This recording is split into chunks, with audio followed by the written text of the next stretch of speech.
joins us from his headquarters in Seattle. If you're not familiar with Bill, you'll become familiar with him over the next 55 minutes. But just to give you a context for how important he is for me as a journalist at the peak of the financial crisis, I was talking to 5 people every day, or maybe not every day, but most days. Off the record, or at least off camera. One of them was in the Treasury Department.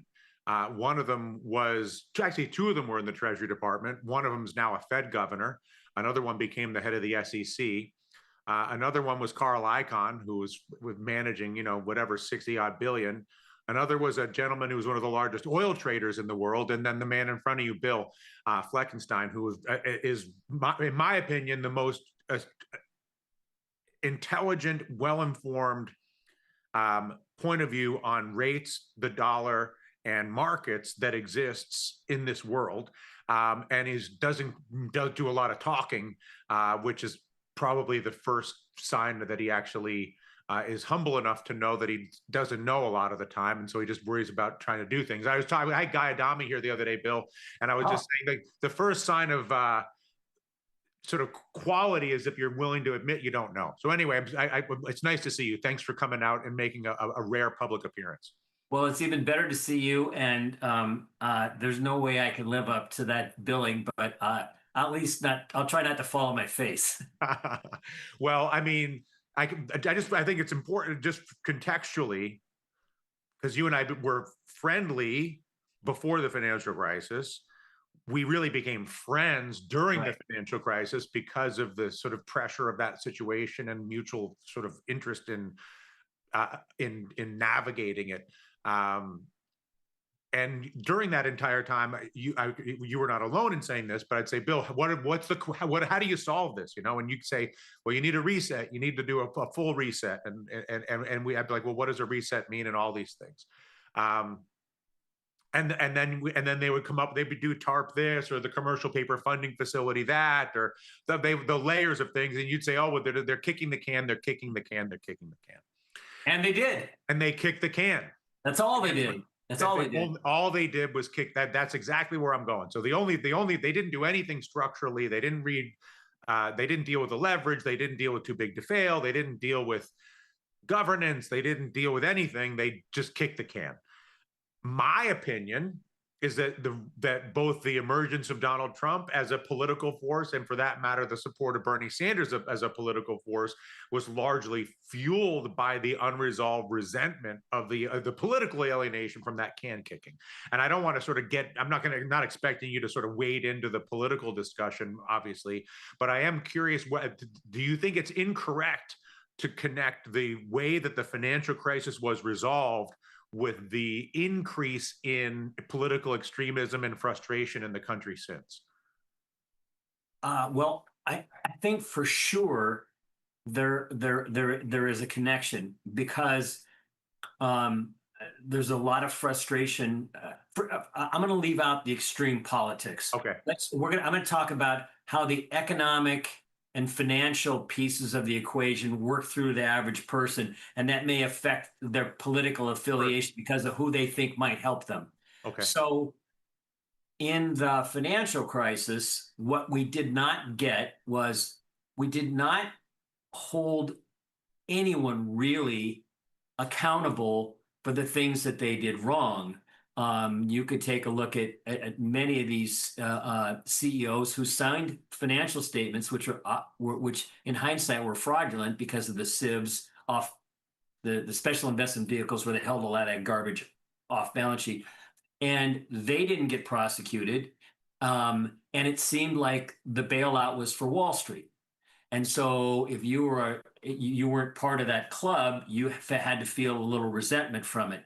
Now, the truth of the matter is because the Federal Reserve did such a bad job of regulating the institutions that they allowed to merge, the banks that they allowed to merge with brokerage firms after they repealed Glass-Steagall, thanks to Greenspan's lead, the Fed was supposed to regulate those big behemoths. They did Zippo, right? They didn't catch any of that stuff. And then, of course, they came with QE and other things that have led to other things. But they couldn't let the financial system fail. So it got to the point where they had to stop that. But then they never used the crisis to solve other issues, like the fact that the budget deficit was going to lead to these kind of problems, which of course got accelerated in the last 15 years. Um, and the Federal Reserve became even a bigger accomplice in terms of being able to allow you to kick the can down the road from a financial, like a budget deficit and national debt standpoint. So if I was on the outside looking in and paid kind of attention, I'd think, well, God, these guys on Wall Street, they get away with murder. And to some degree, it's true. I mean, not everybody who is a financial operator is in the privileged class or gets the extra help that the Wall Street got on that bailout. But I'm for sure people have to feel frustrated. And then when you look at what the precedent was, and we had all these QEs since then, and the really poor job that Powell did in terms of allowing way too much money to be printed for way too long and rationalizing inflation. Now you've taken that and you've angered a whole nother group of people, and you've given younger people, I think, a sense that they can never quite get there. They don't have the same sense of optimism that I probably had in my 20s and early 30s because of what's happened. And that's led to a lot more speculation in the crypto world and with 0 days to expiration options and all that stuff. So this whole ball of financial speculation and frustration. One last thing about, and then I'll let you get a word in edgewise. No, this is I wanted to start where we left off. It's been 15 years, so you can take. Right, right. So the piece that I think is particularly pernicious is that when they came with all of the QE and that hit during the COVID lockdowns and disruptions, the Fed tried to pawn the fact, well, this price hike is transitory. And what they meant to say is, even though things went up, depending on what item, let's say they went up 50 to 100%, the Fed meant that the next year wasn't going to be quite that high. Well, but still, a block of cheddar cheese is $10 and no longer $5 or whatever. Exactly. And so even if it only goes up by the proscribed 2%, it's still 50 or 100% higher. And that price is there every day. And that changes people's psychology. So then they begin to become more sensitized to it. And now the Federal Reserve, I don't think, has much credibility on this topic. It's a debate amongst very smart people I know who would disagree with me about this. But the inflation psychology genie is out of the bottle. And that was the hard thing for Volcker to break. That's why it took as long as it did in the 80s to finally break that psychology. And people don't understand how hard it will be to unwind that once again. I don't think they can. I think they've picked the path of let's run. Now I'm saying the administration investment, they've picked the path of we're going to run the economy hot and try to inflate our way past the debt. Mm-hmm. So that's 10 years in 8 minutes. Yeah, well, I mean, but it takes us to present time. We've all seen what the dollar has done this year. I mean, the ultimate question, right? And this, I don't remember if this is a phrase that came from you or somebody else's, but it's the idea of balance sheet contamination, where you just sort of keep migrating the bad debt up and up and up through from the people, or from some of the people, or some of the lenders, or some of the insurance companies into the government, and then from the government into the currency. And then a normal currency would obviously devalue in the face of that contamination. But the longstanding bet, and I think largely correct, I mean, I don't have to say I think largely correct, it's self-evident correctly, is that they could get away, meaning that the policymakers could get away with jamming the contamination into the currency without meaningful impairment of the currency because of the reserve status and the lack of an alternative place for anybody to go. They're not going to go to the euro. They're not going to go to China, on and on, all the things that they're not going to do. And that we're basically in this game of chicken where you can have this sort of reckless, or I won't use an adjective, that you can have a specific central bank policy that is liberal in its in its manufacturing of currency and its transference of liabilities into the currency in a way that is tolerated only because of the reserve status and the belief that the reserve status is so secure that fairly aggressive contamination can be tolerated. And I would say that that's been largely true for the last 10 years. Yeah, the fact of the matter is there's no, when you talk about the currency market, it is literally a battle of wits amongst unarmed opponents. Because as flawed as the dollar is for reasons we've discussed, the euro has problems, the yen has problems, and so on and so forth. So I have believed for a long time that the end game, if you will be when the bond market no longer cooperates with the Fed. And my shorthand phrase has always been the bond market will take the printing press away from the Fed. And people say, well, what do you mean when you say that? And what I mean is like this. Last year, when the Fed eased, the say 10 years and out, the rates didn't come down. They actually went up.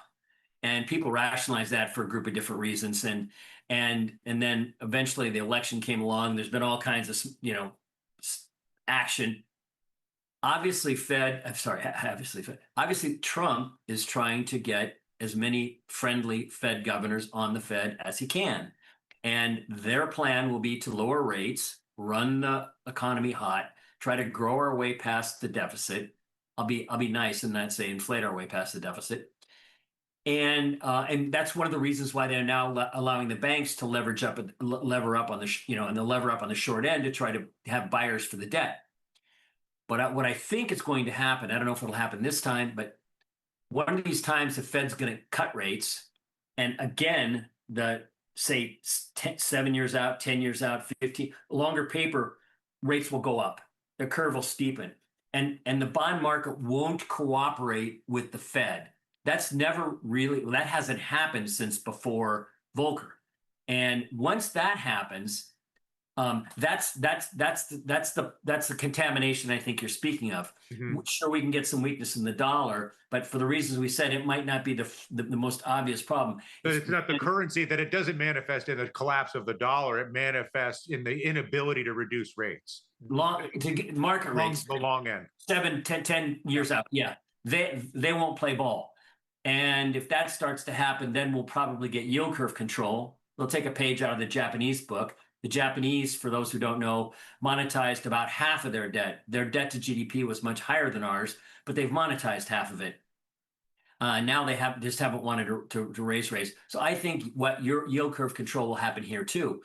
Maybe that'll impact the dollar, but I think the bond market is going to be the canary in the coal mine that we're kind of at the end of the game that they've been playing for 2, 3, 4 decades. And you imagine, I mean, obviously nobody ever knows anything in terms of timing, but if you were to sort of, do you feel that do you feel that a scenario where the bond market is increasingly less, I mean, I'm just going to say one quick sidebar. People talk about that. Oh, well, what Trump's going to put in a new Fed governor, and my attitude has been, well, okay, if Trump does that, the bond market's going to do exactly what you just described. There's going to be Trump and everybody else is going to be sorely disappointed when they take over the Federal Reserve. The Federal Reserve cuts rates, and consumer rates go up and long rates go up. And now you've really lost control of the situation. Yeah, the market sets the rate. They might be able to bring the consumer rates down because those will go off the short end, but they won't be able to bring mortgage rates down, and they won't be able to bring long-term financing rates down. And then they'll probably step in and use yield curve control to force that to happen, right? And then the outlet might be the bond market. The currency market. But the point is that you have to have enough gray hair to have been around long enough to have seen some of this in action, and the psychology and the leftovers of that. I started the investment business in 1980, but I had seen enough in the 70s, and I talked to guys who've been around, and I can see this shaping up. So I'm excited. I was really excited for the last rate cut to see if this would start to happen. It did. I even shorted some bonds for a while, but not that matters. But I think this time around is going to be extra interesting because I think it's like a slam dunk that longer rates will not come down when they do this. And that's going to be a shocker. And then we'll see how they play it from there. But that is the beginning of the end game of this money printing thing that we've been doing for so long. I think we'll see. So, yeah. And so, I mean, I mean, not to get into sort of a pick your favorite sort of trade kind of scenario, but like, Are you at the point where you believe being short the bond is a good idea at this particular moment? Do you have Uh, do you have a point opinion on the 7 to 10 year from an investment Yeah. So, full disclosure, like when it start, like the last time when they cut rates was about a year ago, I think. Um, I was looking for this to happen. It looked like it started to happen, and I shorted bonds. I was short bonds off and on for a year. When Trump came in November, when the election came in, I thought I have no idea who's going to say what's going to happen, and I got out of the way. And I haven't had a position since. But now, as I see how these things are developing, I'm trying to find the juncture to start to try that on. But my from an investment standpoint, my major antidote to these kinds of policies, which have been obvious to me that they were going to keep doing these kinds of things for some time, has been to own gold because it's a currency that doesn't have its central bank behind it and it stands on its own. And so these policies that are bad and ones that are even worse tend to cause more people to want to own gold. So I can protect myself owning gold, being long something as opposed to being short something. Short is always harder, but I'm definitely going to make a play and see how it works as we get closer to these FOMC meetings when it looks like they're going to ease, because I think it's going to backfire. Do you have the same? Have you gotten involved? Since we haven't talked in a decade, in this, at least not in this context. What about crypto? Is crypto a gold prize? Is crypto? What is crypto? Okay. All right. You know, So I don't. I'm sorry to walk you into this. no. I've got, but I have to first, before I tell you my opinion, I have to tell you how smart I am about crypto. So I was at a dinner after a grants conference back in, I think it was 2011, 12, 13, somewhere in there. Bitcoin was 600 bucks. I heard a really interesting presentation. So I go start digging up research. I talk to all the smart people I can. I decided I couldn't figure out what its economic connection was. In other words, there's no utility to it. It's a thing that goes up in price, and even though the amount of Bitcoin is limited, they can fork it, which they did, but there's an unlimited amount of other crypto coins, and none of them have any utility. So I decided to pass. Now I passed at 600. It's now 111 or 12,000. So how smart am I? But what I believe is what I do think is going to happen is tokenization. And tokenization means that we're going to take a football team, a horse, a piece of art, a hotel, a limited partnership, a restaurant, a winery, and we can create fractional interests represented by a token interest. You can leave it on the blockchain; everyone can see it. And then you will own something that is attached to either the appreciation of an asset or depreciation, cash flow. So it'll be a securitized, electronic thing, but it'll have some utility. I've thought this would happen for some time. It's been rather slow to develop. I still think it will. I think if that starts to develop, that might cast some aspersion on the crypto world because, again, it's no connection. It's just people have agreed that this electronic thing is worth more than green paper, and so therefore it goes up in price. So I couldn't own it, sleep at night, but I missed the whole move. So there you go. Yeah, I mean, isn't that the same thing as gold at the end of the day? I mean, with this No. agreement that a piece of shiny metal is more than a piece of green paper and is more than an electronic thing. Yes and no. At least with in the case of gold, people have concluded that it's the least bad alternative. It's not that it's perfect, but it's been the least bad alternative for literally thousands of years. So it's not like it's had, a 2-decade run or a 3-decade run or a 2-century run. It's got millennia behind it. And then it has a certain cost of production. You can't just create it out of thin air. That's one of the things that the Bitcoin has, right? Is the guys have to grind through all these complicated formulas. So there's a cost of production for that. So it does have that similarity in that you can't just create it. It's very difficult to counterfeit gold because of its weight, and you can drop it in the ocean and pick it up in 500 years and nothing will happen to it, right? So it has immutable qualities.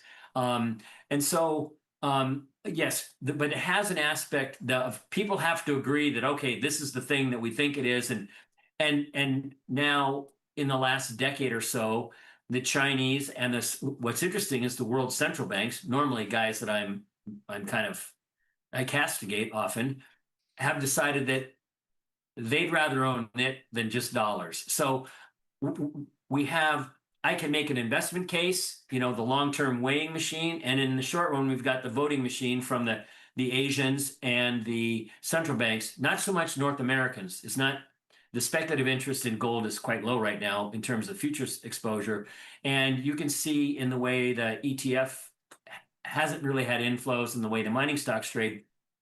It hasn't been popular with American citizens really yet. But while there's an element, there's quite a bit different between the two, at least in my opinion. Is your opinion of, because you're kind of famous, no, you're not, you are famous in your way in the financial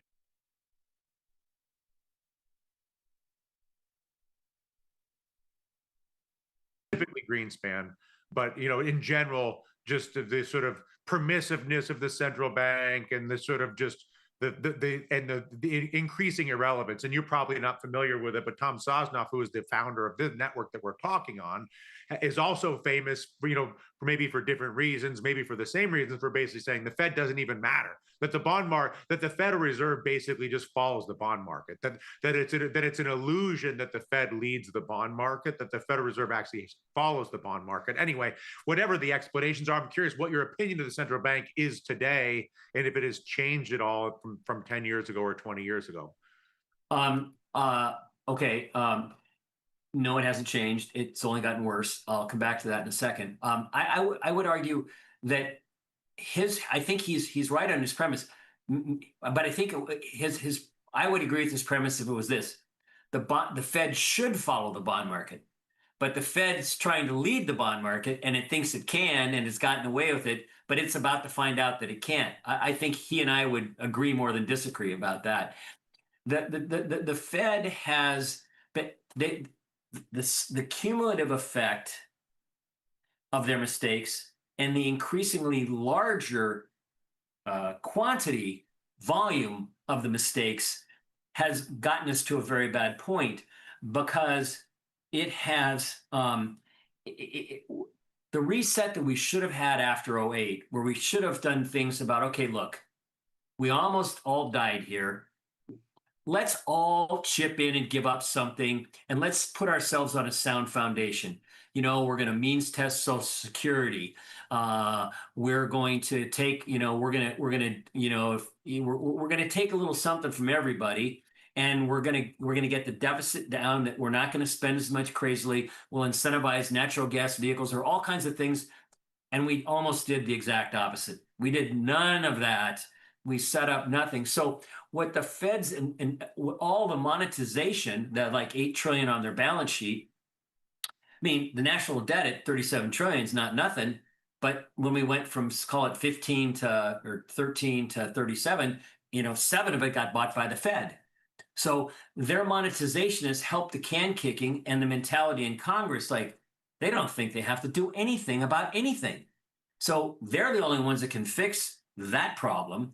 So the Fed has not only They created, being the Fed is the only one that could say, no, I'm not with the Congress. But I mean, but as long as Congress thinks that the Fed is always going to be there to bail them out, why do I want to go sell my constituents on why they have to take some pain?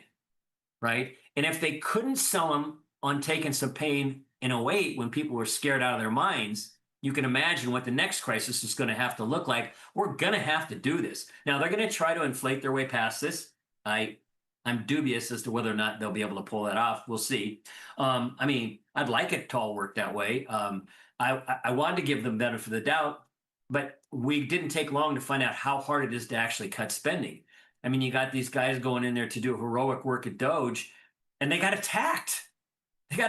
All they're trying to do is make the government less bankrupt, and people went after them. So it's gonna take an incredible crisis to really solve this. So the Fed has created problems with misallocation from the bubbles, and then they then they printed more money. And so they've created all kinds of wrong mindset from investors. They did a poor job in regulation, and now they've allowed Congress to think that there's no real reason. I mean, they roll that debt ceiling. I don't even know why they have it. So nobody knows why they have that. yeah. But it's an interesting thing because it's like if the first backstop is sort of, let's say, the board of directors and the CEOs of the financial, the first backstop to mismanaged risk, I would say, is the CEOs and the board of directors at the banks or the financial institutions, and then the next backstop would be the Congress, and then the next backstop would be the central bank, and basically all those backstops have been a clean pass going back certainly to 2008 and maybe before, but maybe 99, which leaves your final backstop to be the long end of the bond market. And then after the long end of the bond market, maybe it's the U.S. dollar, right, as the sort of final piece. But it's pretty apparent that the first three backstops, meaning the financial institution boardrooms, the Congress, and the central bank, no one is incentivized to do anything other than accommodate the short term, the can kicking, basically. Correct. There's no incentive not to kick the can. Correct. Because when you bring up the issue, when you bring up, hey, we got to take some pain, well, they say, why? Well, this is going to, like, look at what Stan Druckenmiller did. What was it, 10, 15 years ago? Stan went around to colleges trying to say, hey, you kids, you need to pay attention here. You got to demand change, because otherwise you're going to have to pay for all this wealth transfer that we can't afford. You can't afford. He got nowhere. I mean, it's mind-boggling. Well, but human nature, right? I mean, it's sort of as long as your human nature is the most powerful. The path of least resistance, all the sort of most primal aspects of humanity are in play here. What is the most negative scenario? Like, what's the risk? Like, I mean, and I'm not trying to alarm everybody, and who knows what's actually going to happen. But what do you see as the as the sort of outlier risk of failure to address this?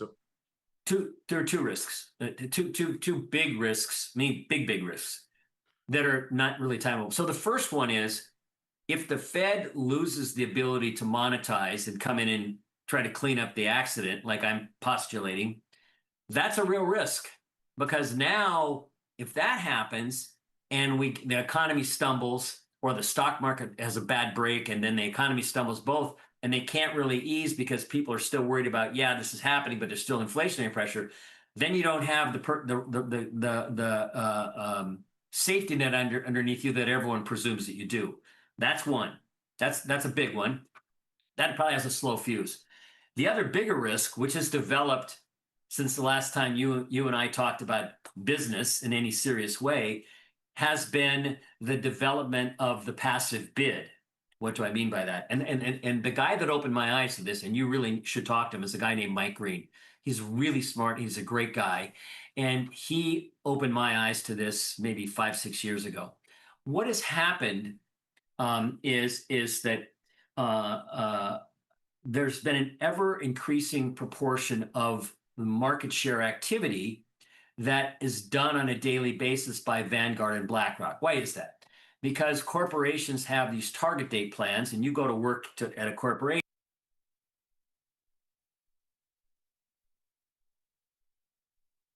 whatever, and they've done enough lobbying that HR automatically, the default is you're in, as opposed to the default was in cash. There's other rules to make it level the playing field, tilt the playing field in their favor.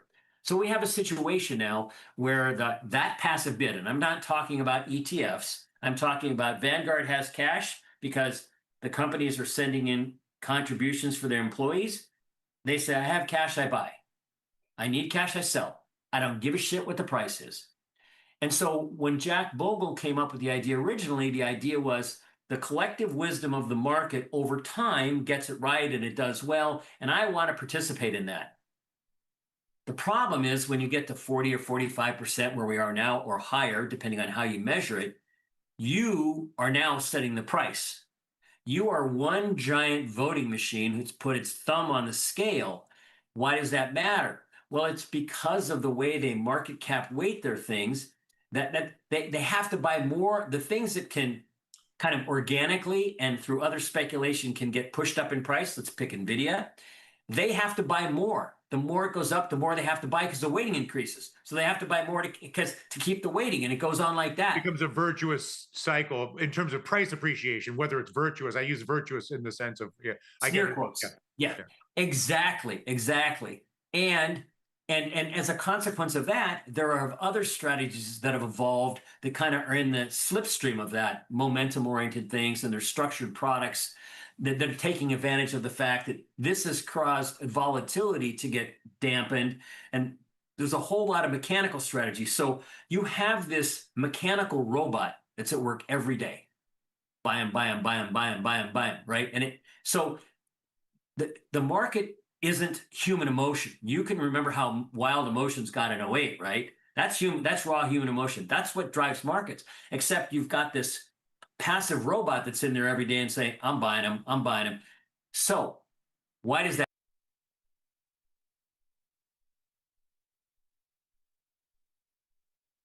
It will get so big. Something will happen. Will fall of its own weight. We got a little taste last April. What happened was a lot of the mechanical operators that kind of go on the back of this, they're like the remora eels that go with the sharks, right? Mhm. They were kind of full up, and we had enough bad news. We caught people, and we broke through the mechanicalness. So then it was able to feed on the downside as guys scrambled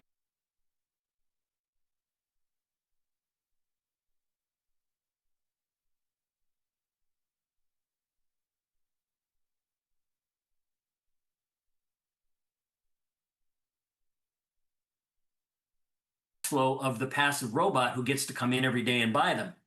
Now, all of a sudden, you don't have that structure, and you've got all this craziness going on, and the market starts to break. And when Mike's done simulations, as you might imagine, when you get to a certain point, and then they come in and try to sell, it's just a vapor lock to the downside. It'd be all hell will break loose. Well, if that happens for whatever reason, it would most likely be related to either enough baby boomers taking their money out or enough new people not put that the money out tips the money in.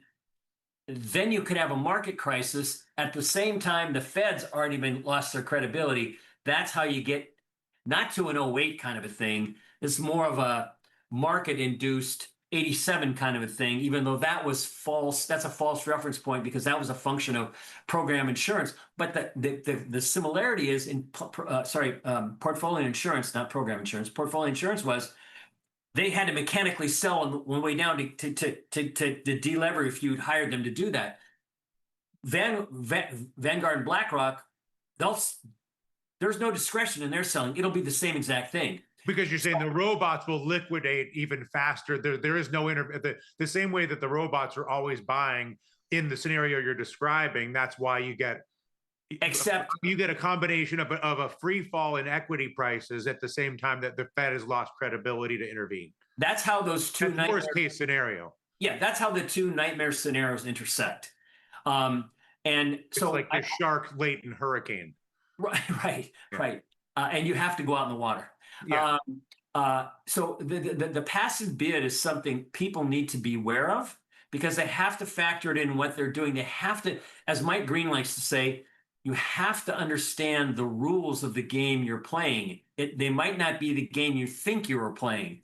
So people that think that the stock market is the same one that's existed for the past 50 or 100 years, it is not. It's completely changed in the last 15 or so as that market share has tipped up. And then the QE that the Fed's done is helped that along and changed the attitudes and things like that. But the thing the big piece below the iceberg is that passive bid and how it operates. Mm-hmm. And if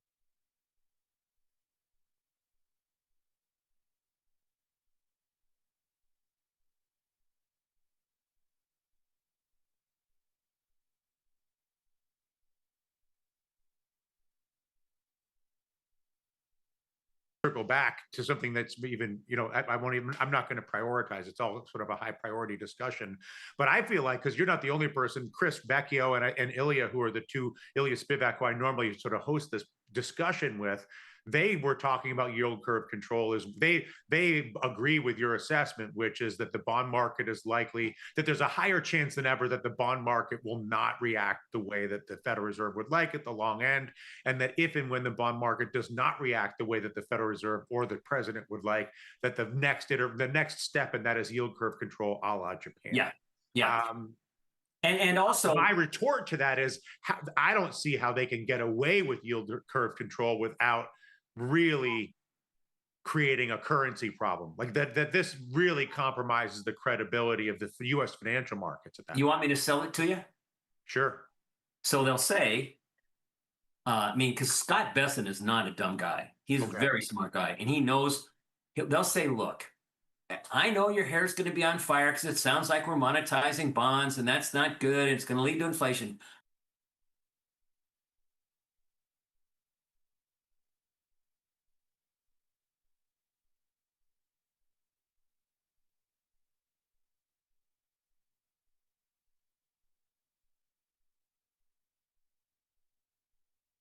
ETFs along the way, and guess what? It kind of worked. And if they'd have made that an argument a year ago, it looked like it did. Now Japan's got a bond market problem of its own because it's now led to some inflation and all that. But the phase of the monetization actually worked. In the same way, if you keep drinking, it works. It only doesn't work tomorrow when the hangover shows up, right? So the delayed reaction to what's going on in the JGBs is probably related to that. But he'll make the claim it's not inflationary on its. They'll try to sell it.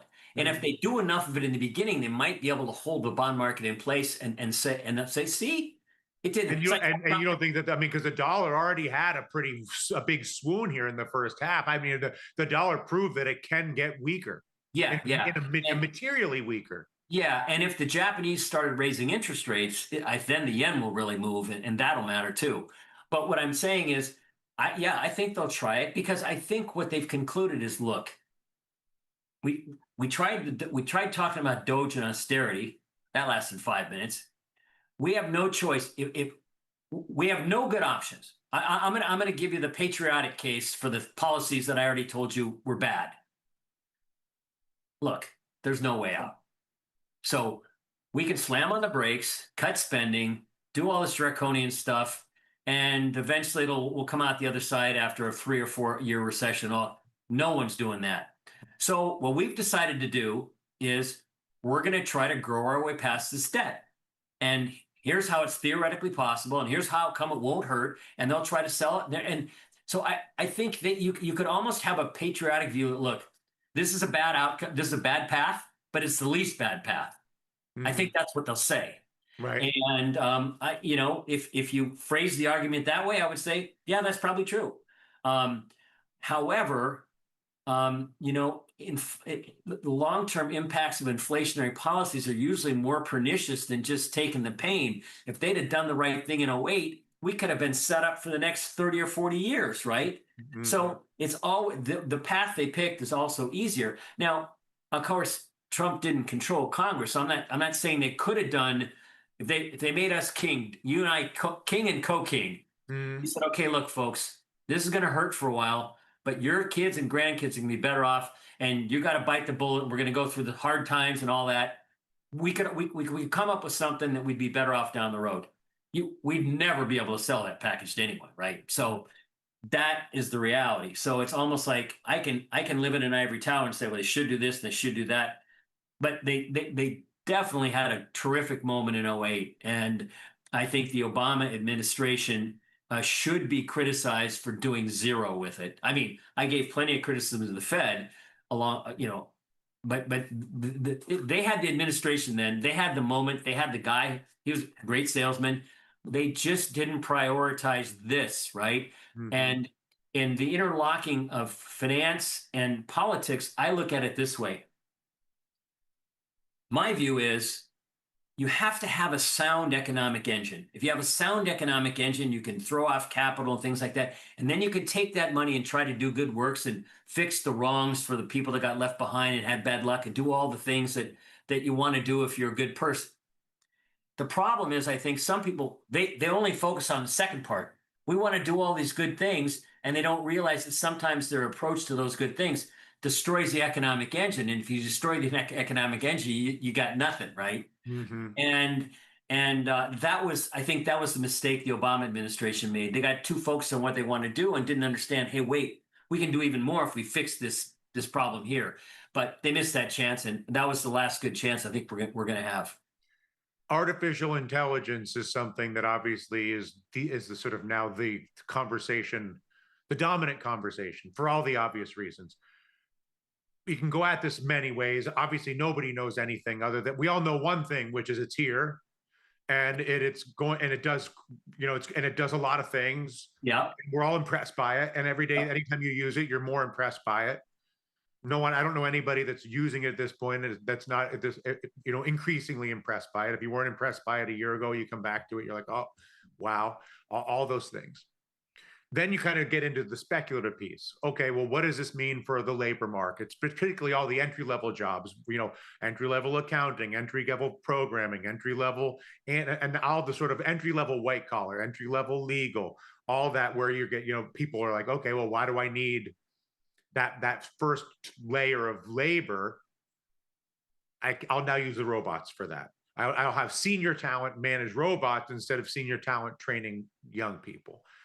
And so I'm interested in sort of your perspective, not on the market side, but just on the social aspect and sort of where, understanding it's speculative.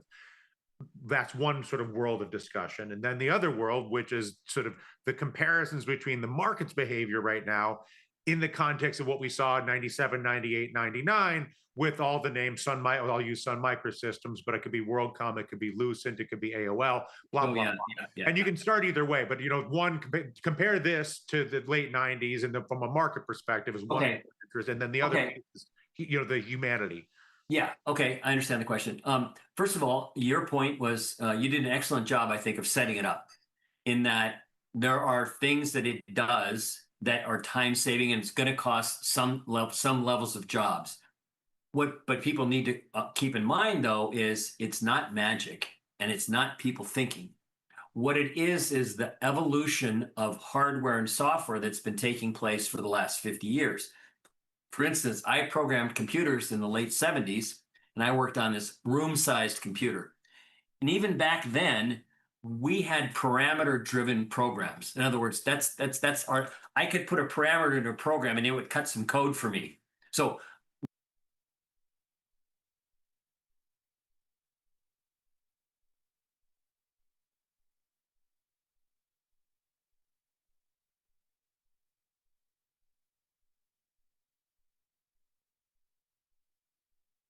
breakthroughs in software and all of that, we have this incredible speed with which the machine seems to figure out stuff, right? And it is incredible, and I think it's especially negative for search because you go to try to figure out something, and now you get a halfway decent answer without 55 ads. So I mean, yeah, yes. Search for sure is the obvious sort of anyway. I think that's collateral damage for the guys at Google. I'm sure they got some workaround, but in any case, so it's very useful. But it is one of the original glib statements about programming or computers is garbage in, garbage out, right? So if this large language module goes to work on,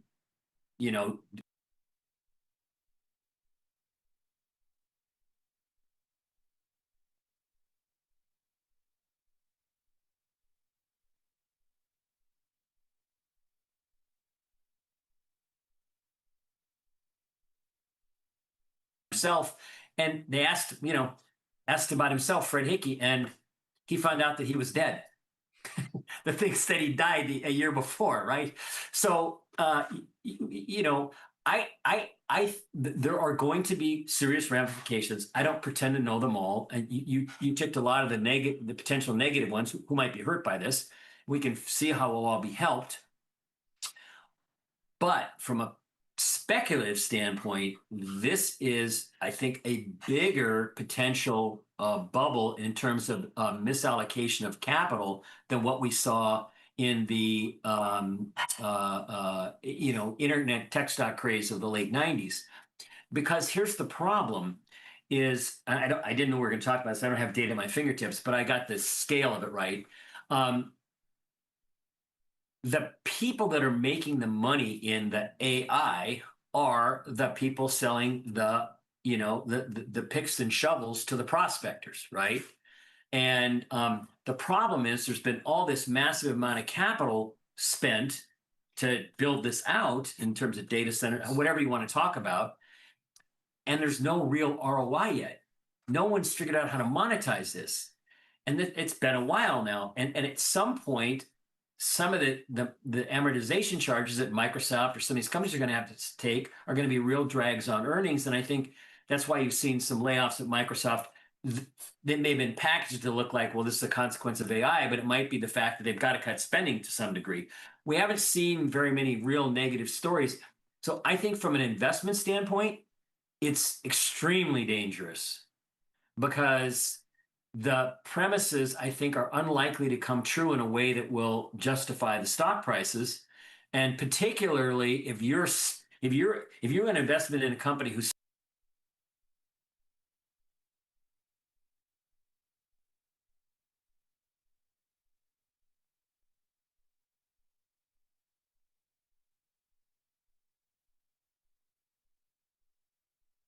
financial market risk, and the other ones are trying to figure out whose jobs impacted more than the others is far more speculative than seeing the fact that there's no real return on investment for these things yet, and that danger.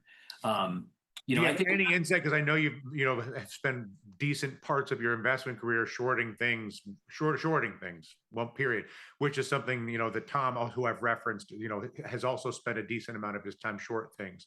And when you live your life short things, you're frequently right, but you're frequently right at the wrong time, and the cost of waiting is so high that by the time you're right, you're dead. It's not that much fun. Yeah. And whether it's short the bond, waiting for one of these types of scenarios to play out, or whether it's picking a basket of Nvidia, Microsoft, Meta, whatever. And so, is there anything that you have learned that you learned either in the late '90s, which would be the best comp for this, or just as a short seller who has lived to fight enough days? Is there a way to approach this perspective from a trading or speculation standpoint that is useful? That's not just rhetorical. Not yet, I don't think. One of the things that I learned, like I ran my short front for 12 years, and when I closed it down at the end of '08, it was because the Fed was starting on QE, and I knew that would make short selling difficult. I didn't know it was going to turn out to be what it's been, and then the passive bid that came in later and all of that stuff. But I had certain rules that I lived by to try to help me from getting run over like you're talking about.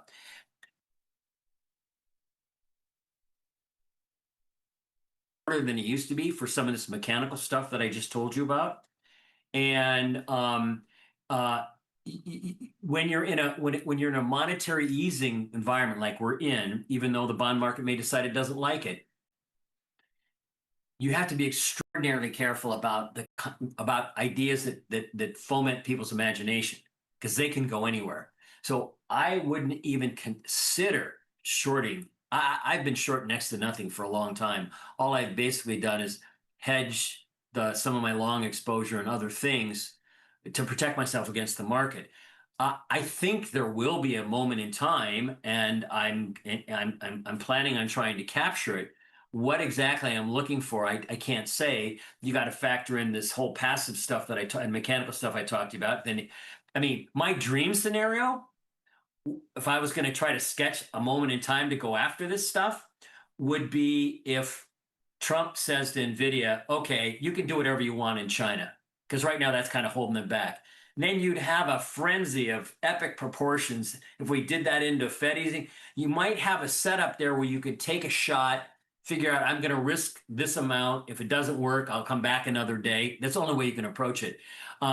So that's my current thinking about what might be a great moment. I have no idea how it'll play out. I have no idea if I'll take a shot against it. I think I will. Hopefully, I can find a way to do it where I don't, I'm not going to expose myself to a ton of risk because you can easily get your head torn off. But for me, I'm more interested in doing that side of it than I am to try to get on the long side of the train at this juncture. So And so we've this has been a good hour, as I imagined it would be. So thank you for the time. I got a couple of minutes on the way out the door. Um, I want to kind of finish where we started, which is, what is your sense of the health of the financial institution? At the end of the day, when we got into this discussion in 2008, it was because the financial institutions were levered, implied leverage of 100 to 1 because of the stuff that was off balance sheet, because of the credit default swaps, even though they were reporting 10 to 1. oh, I got to tell you this before I forget it. It's on the topic you just asked for. Okay. So I was at dinner on Friday night with a friend of mine who was very, very plugged in a lot of different areas. And I don't have the details because there was a lot of wine involved with dinner. And he's traveling now, so we haven't had a chance to really sit down and talk about it.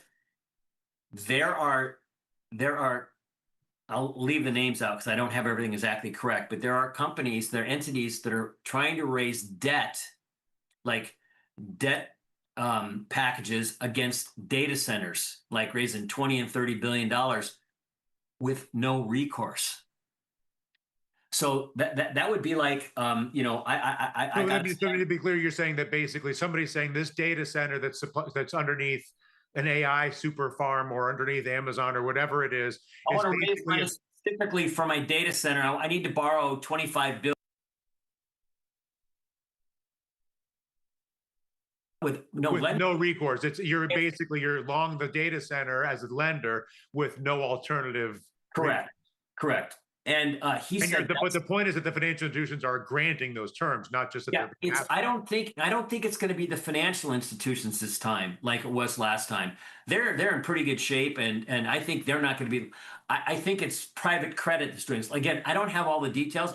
I only heard this like a few days ago.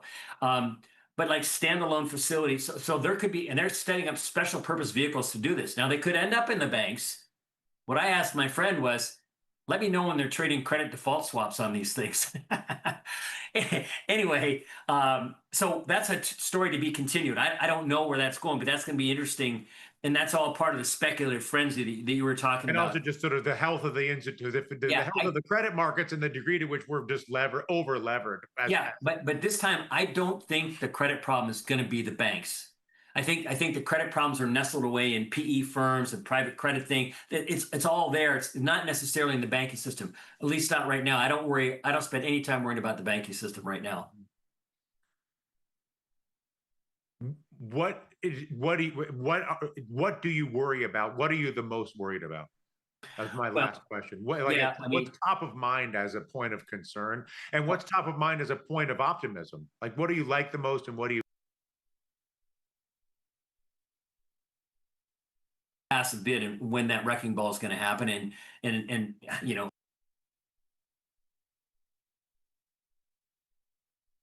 investments, and how safe is it to be in that? So I worry about that side of it. The optimism part, I guess, is that maybe they can pull off this growing our way past the debt, and it won't be as bad as I think it is. I tried to be optimistic about it. Now it seems like it's impossible that it's going to work.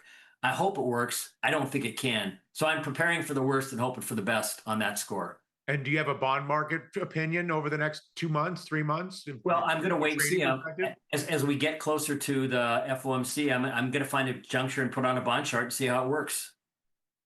With a bias to be short the bond or not? And I'm going to It's a start. bond chart. No, I'm going to put on a bond short and see Okay. how it works. I mean, Got it. I'll put it on and I'll say, okay, if that happens that way and it's negative, then I'll have a hedge against some of the things that I own. Yeah. Bill, I hope we don't wait 15 more years. We Probably on me. I We think it's on definitely me. no. We definitely can't. I love talking to you so much. It's so great. Yeah. You're the smartest and best guy ever to grace financial TV. Well, I appreciate that. I can't. I don't know if I can live up to that, but the compliments are welcome. I'll take them. So listen, we'll do this in less than 15 years. Thank Yes, you we for the will hour. for sure. All right. Thanks a lot, Dylan. Bill Fleckenstein, everybody. We're back with more Tasty Live and Ilya Spivak's Macro Money right after this. We'll see you again. Thank you, Bill. Awesome. Let's do it again. Yeah, awesome. Thank All you. right. Thank you. All right, Take it easy, Dylan. Bye.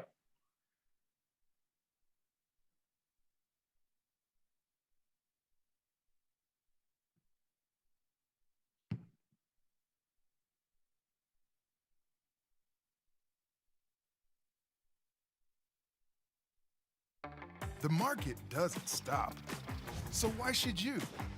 Diversify your portfolio with stocks, options, futures, crypto, and more from Tasty Trade. Focus on the markets that matter to you. See the odds before you trade using curve analysis, IV rank, and more tools. Get industry insights that help you find your next trade right where you need it. Tasty Trade. Download today. The beauty of Thinkorswim was that we were different. From the name to the front end technology was clearly what we wanted as traders. Second time around, I think we did a better job.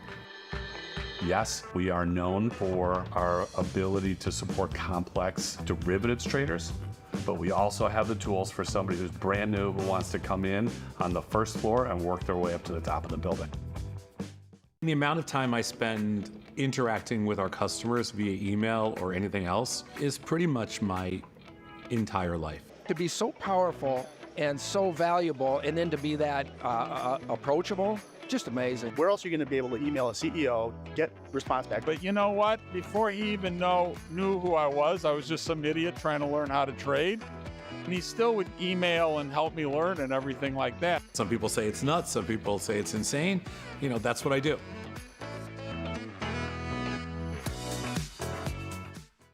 I want to play a game. It's a relationship game. So I'm going to ask you each a question. Who loves the hardest? Yes. So are you ready? Kentucky. Who's more stubborn? Who's more public? Who's more patient? These are two of the least. These are the least patient people I've ever met. I'm going to say him just because he's a little older than me. Who calls or texts more? And who do you think takes longer to get ready in the morning? Who's a better driver? I drove a truck in New York City. I can fly an airplane. Who loves the Fed the most? Who's the bigger spender, do you think? Me. Yeah. Who's the alpha in this relationship? Who is more spoiled? Oh, him. Who do you think is funnier? Who is the better debater? I'm gonna give it to him. Dylan, you think you're the better debater? Are you the master debater? No, he's he's good because he doesn't answer the questions, which is great for debating. Beat the opening bell. Get trade ideas and market insights before the open. From the creator, Tom Sosnoff, and our chief market strategist, Tom Preston. Every weekday. Sign up at tastylive.com/newsletters.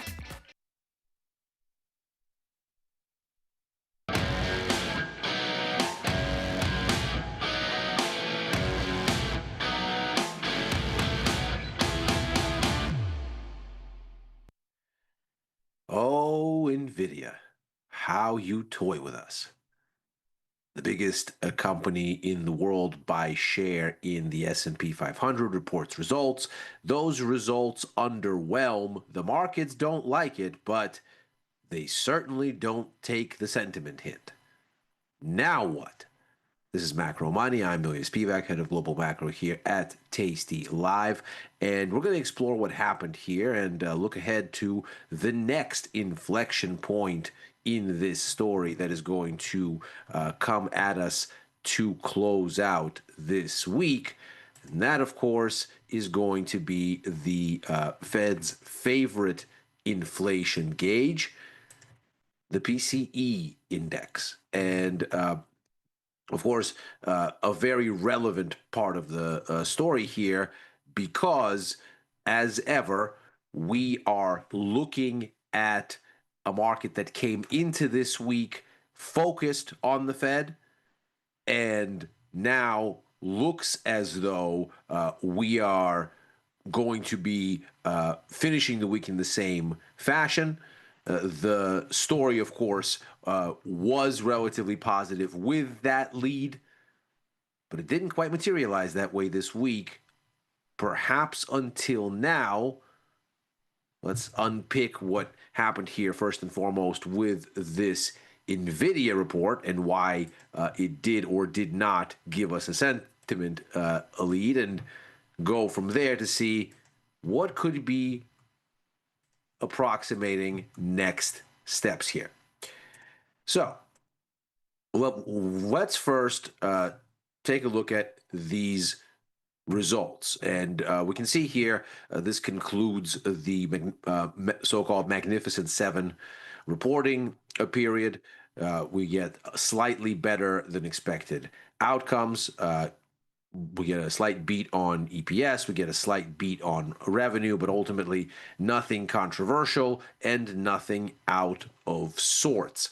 In fact, if we consider here what these results actually amount to being, they're not exactly the most chipper of even Nvidia's own results. So this was a beat of 4.12% on the EPS side. That's the smallest beat since the third quarter of 2022, when earnings disappointed to the tune of almost 18.5%, a little bit more, 1.51.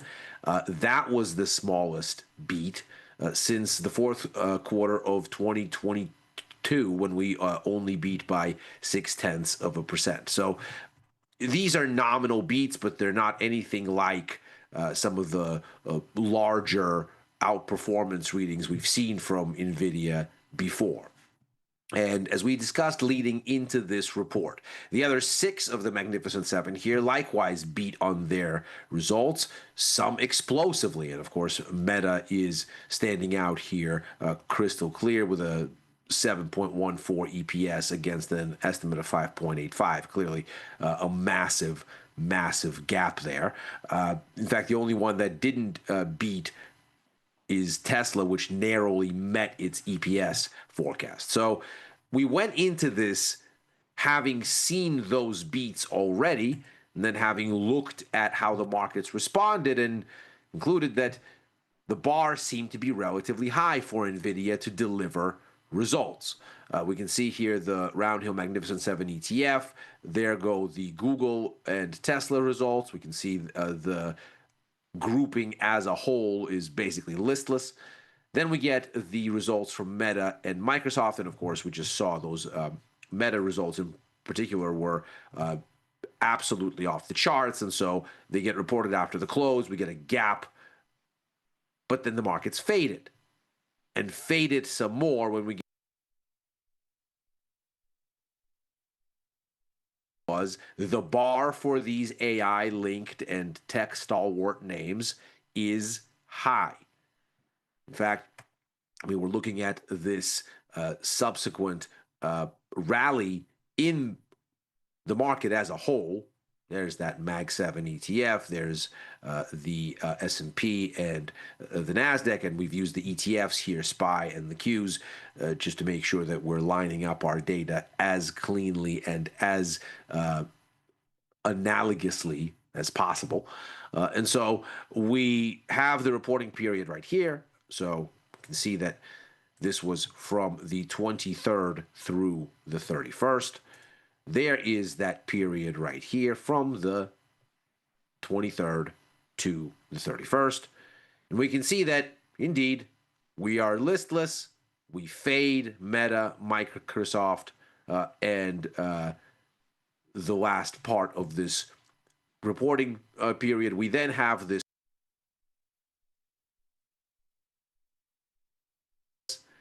And we can see, likewise, that it is more so a change in Fed policy expectations that gives the markets a broader fillip than it does any of these earnings reports beating expectations. There's a clear downshift here in the Fed funds expectation that's priced into December's Fed funds futures, which is what this is. This is the implied rate. We can see we take a step lower here from north of 4% down to 3.85.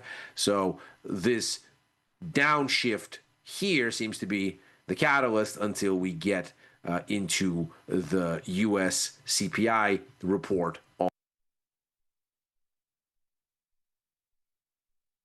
something of a wall. Of course, that wall, depending on where you look, has started to get breached on the upside. More on that in just a second. But we came into this Nvidia report with having the preceding Mag 7 names, having delivered and over-delivered, in some cases, obviously Meta most obviously, and the markets having yawned at it and said, you know what, this is just not impressive enough. And as we can clearly see from Nvidia's results here, the narrow beats, the sort of in-line-ish outcomes, clearing the high bar is not exactly what this looks like. Now, because the bar was set high and because these names are such huge parts of the weight in the S&P 500 index, which is sort of the benchmark for risk appetite market wide, and indeed Nvidia is the biggest, we reckon that we might have a situation here where this isn't just about one company or a set of companies. This is about sentiment. This is about the overall market mood. And if the bar is high and the market mood is at stake, then a disappointment doesn't just hurt Nvidia, it probably hurts the broader market. Moreover, we came into this with a bit of idiosyncratic risk. We can see that the expected gap on Nvidia's estimate for fiscal third quarter revenue is yawning. It's much, much bigger than anything we see over the preceding several quarters. And that's because we don't have clarity on what's going to happen with shipments to China. First, we get a ban on chip shipments to China. Then the Trump administration has a U-turn and says, well, actually, it's fine, go ahead, but you're going to have to give us a 15% cut of everything that you sell. And so it's unclear then whether the forecasts for revenues will include China sales, not include China sales. And so there's this big disparity here that the markets are reckoning with. So what happens? Well, as we just said, the results were not especially impressive relative to expectations. They beat by very narrow margins, and in fact, the smallest margins in quite a long time. Nvidia approved a $60 billion share buyback. They said there were no sales of the H2O chips to China in the second quarter. And on that key revenue point, they only projected $54 billion plus or minus 2% for the third quarter, which was against an estimate of 53.5 median. But so we can see the disparity here is huge. It runs from under 50 billion to well over 60. And at 54, we're sort of obviously erring on the low end. So the markets did not like it. They sold off as one might expect. So, did this sink sentiment? Well, the clear answer is it did not. Moreover, Nvidia actually ends up finishing the day modestly lower. We can see that most of the drop is erased. These are 4-hour bars, by the way. Most of the drop is erased, but we still end up net lower relative to where we started this story before the earnings report came out. But this clearly does not extend into a broader risk-off mood as we get into today's market action. So we can see here, this was the week up to the close before the Nvidia report. We can see stocks are listless. There's a little bit more follow through on the bond side, especially at the short end. Yields a little bit cooler. Gold's a little bit higher, perhaps thanks to what's going on here. Gold is sort of a preternaturally anti-yield kind of creature because it doesn't actually yield anything. The dollar is nevertheless stronger, and Bitcoin, the risk appetite on steroids asset of the bunch, it's still down significantly on the week. So we come into the markets kind of idling. And this is what happens with week-to-day performance the day after. So clearly, in the wake of Nvidia and in the wake of this disappointment, which the markets clearly present as disappointment. So there's no question here that the market saw this and said, this is not good news. Nevertheless, the market says, yeah, but it isn't damaging for sentiment, and in fact, it is going to be good enough. So we end up with now much more convincing gains for the S&P and the NASDAQ for the week. I mean, compare this with where we were for the week yesterday, and that's clearly on display. We get a little bit of a reshuffling on the bond side where we even out a little bit. So the decline in front end rates moderates a little bit. The back end extends out a little bit. Gold continues to build, and the US dollar gets closer to even. So it's still a little bit higher on the week, especially against the euro, but against the more yield sensitive and the most kind of directly yield sensitive yen, we're back to neutral, having been much stronger earlier in the week. And Bitcoin is still Bitcoin with basically the same move. Now, this starts to look a little bit more like where we ended last week in the wake of a speech from Fed Chair Powell that the markets judged as setting the stage for rate cuts in September, which was an idea that they roundly cheered. We can see stocks had a nice day higher, yields fell, gold was up, the dollar was down, Bitcoin was sailing. So we had a very clear-cut response, but the markets did not find follow-through in that response this week. Again, as we can clearly see here, if this was the lead-in, then we did not pick up that baton on Monday. This was the week, Monday through Wednesday. No follow-through in stocks. Dollar goes the other way. Bitcoin goes the other way, and we get some modest follow-through, maybe on front-end yields, maybe on gold, but ultimately nothing deviates from long-standing ranges. So it's very interesting that what we have is then an Nvidia report that disappoints and sentiment recovers. It is as though the markets reset after this report to say, all right, well, the big event risk between Powell's speech on Friday and the next bit of Fed news is going to be this Nvidia report. We're not going to make a bet until that report comes out. Once it comes out, as long as it isn't catastrophic, catastrophic, I don't think, is what this was, though clearly a letdown, as the price action itself attests.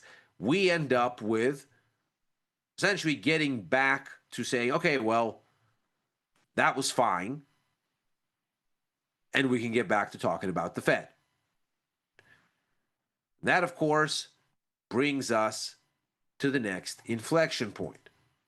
The PCE index, the personal consumption expense,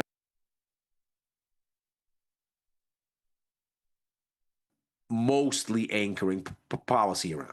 And the expectation here is that we're going to get an uptick. This would match which way CPI went earlier in the month. But of course, that CPI report ultimately ended up giving the markets a lot of clearance in their thinking about a Fed rate cut in September, because while inflation went up, it did not go up in a way that ruffled any feathers. The expectation here that we're going to go up to 2.8 on the core. That would be the highest since February, and 2.6 on the headline. That also the highest since February. So we're looking at essentially 5-month highs. And when we look at the CPI number, we have something similar. CPI came out at 2.7% headline. That was a 5-month high, although the expectation was it would be a little bit higher, that it would be 2.8, and that's ultimately why the markets seem to be relatively enthused about those results. The core number, though, 3.1%, again, 5-month high, and higher than expected at 3. So we're looking for PCE to broadly match what CPI gave us. And of course, let's keep in mind, CPI is already, of course, priced in. So where are we on Fed policy expectations going into this thing? Well, we're still hovering comfortably at about 85% chance that September will give us a rate cut. We can see that that's held relatively steady versus the pre-Nvidia world of yesterday. We can see it is much more conviction than where we were just ahead of Powell. That was sub 80%, and certainly much more convincing than the wider spread a month ago in late July, where the markets thought, okay, there's about a 35% chance that rates stay unchanged. There's just over a 60% chance that we get the one cut, and then there's even a possibility that maybe we get a 50 basis point reduction. But of course, the markets disabuse themselves of those extremes in short order. And so things over here look pretty stable, and the level of conviction looks pretty solid. Perhaps the larger issue is that there continues to be a dramatic disparity between what the markets and the Fed expect for next year. Now, since basically the middle of May, the markets have been comfortably anchored around the Fed's forecast for 50 basis points in rate cuts this year, give or take here and there. And of course, the markets don't move in straight lines. You're bound to get some wiggling around these levels, but we can see that there's a clear sort of range that is established right here. And of course, the Fed has been saying that they're aiming to cut rates by 50 basis points this year, going all the way back to December of 2024. That forecast has not changed. So the markets are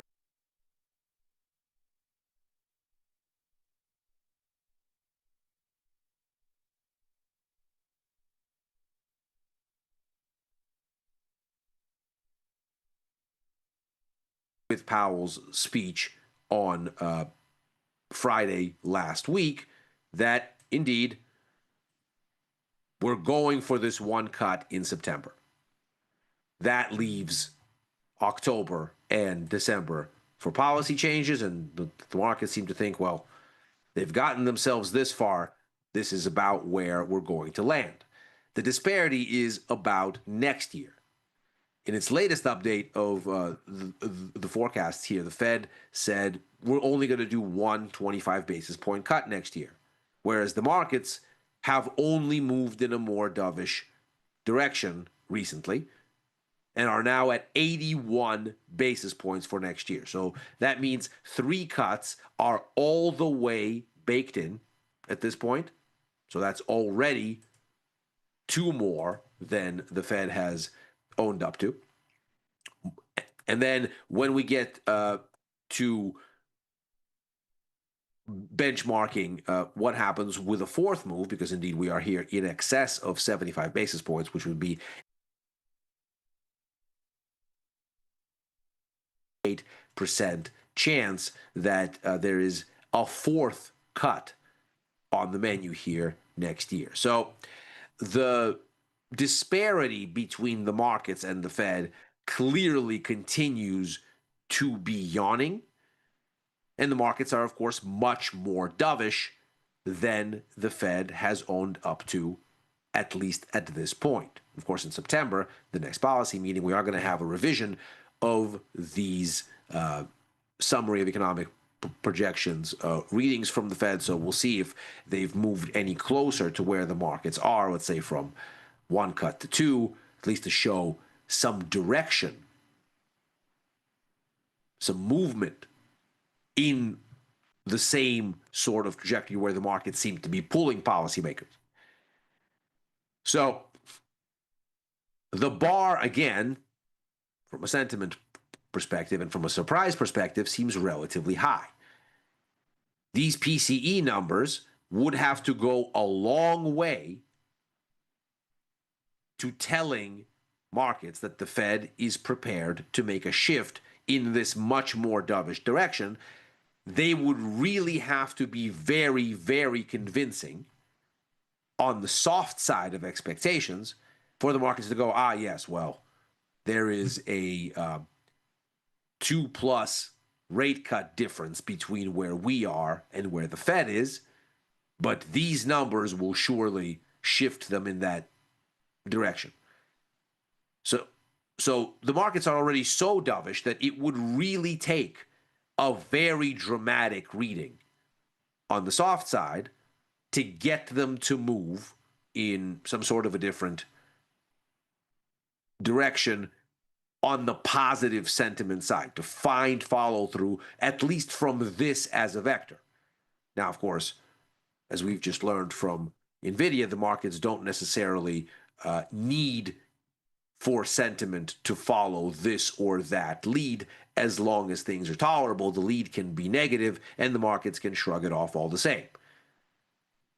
But if there were to be a policy lead from these numbers that supports sentiment, it would have to be a significant deviation for how dovish the markets already set themselves up relative to what the Fed has actually confirmed, or at least projected. So what's the likelihood that we get that kind of outcome? Well, we can see that actually the trend has been the other way. So we've seen that the 6-month annualized PCE reading has been increasing, and now the higher frequency 3-month annualized reading has been creeping up. In June, we saw an uptick. In July, it looks like we'll probably see an uptick again. Moreover, the sort of benchmark forecast from the Fed's own modeling, this is the Cleveland Fed's inflation modeling that the markets look very closely to, we can see that realized results in the blue and the red here have increasingly deviated on the upside versus the model. There was a little bit of a convergence in April, but since then the disparity has only increased. And so while it seems baseline that the markets are pricing in higher inflation, that much seems clear, the degree to which realized data has come into the same direction has been much more emphatic. We can see inflation is running hotter than even these projections have it. Moreover, we can see from the ISM Services Index, services, of course, the largest part of the U.S. economy by far, that we've seen a steep rise in the price component in both PCE and CPI.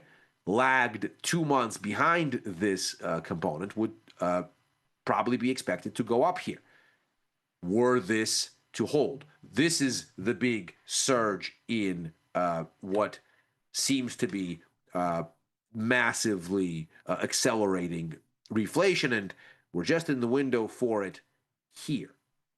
So, with this in mind, the question becomes, what are we going to learn from these numbers that is going to give the markets something adjacent to this kind of a response?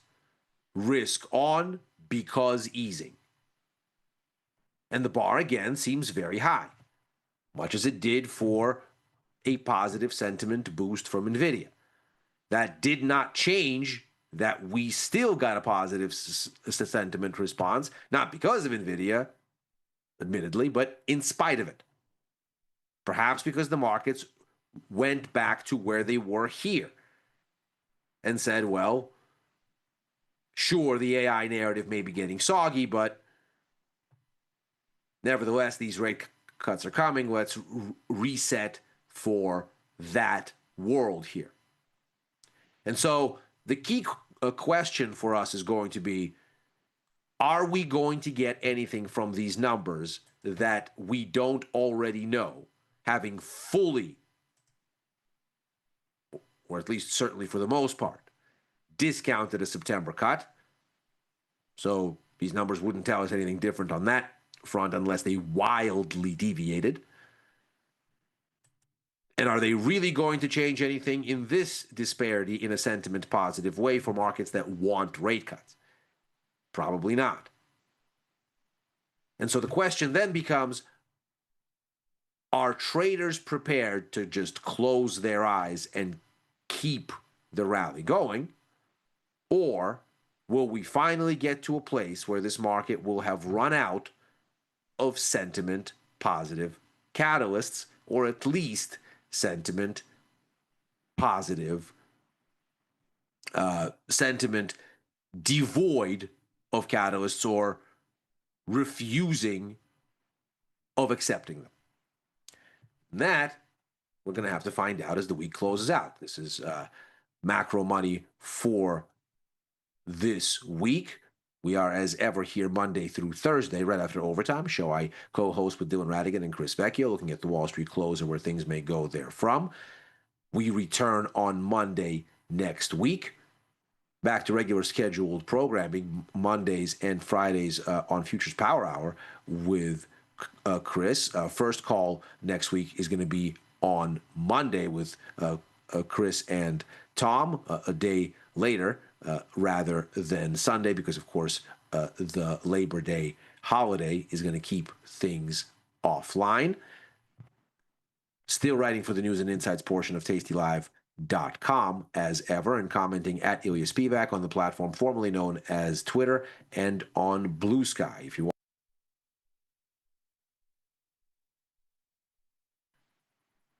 Good luck out there. Macro Money's back next week.